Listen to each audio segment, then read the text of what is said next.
Витальевич Косвин. Уважаемые друзья, очень приятно видеть здесь так много людей, которые интересуются русской культурой.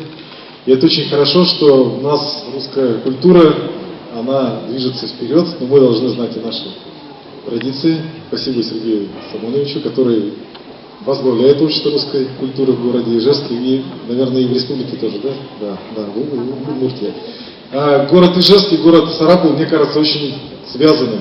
И чем дальше это будет двигаться время, тем ближе мы будем связаны, я в этом уверен. У нас, в принципе, город Ижевск управляется, по сути, сарапульчанами. Денис Владимирович Агаш у нас сарапулец, начальник управления финансов сарапулец, социалкой все управляет сарапулец, сарапульчанка, вернее, значит, ну и жена у меня тоже из Сарапула.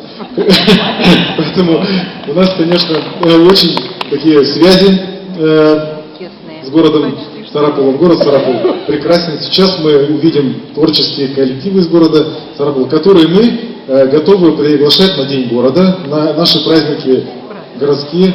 Добро пожаловать в город Ижевск. Ну и мы постоянно ездим в Сарапульский район, как минимум всего Нечкино, ну а так вообще и в город Сарапул тоже. Поэтому добро пожаловать в город Сарапул, в город Ижевск. Ну а мы к вам тоже будем ездить обязательно. Спасибо.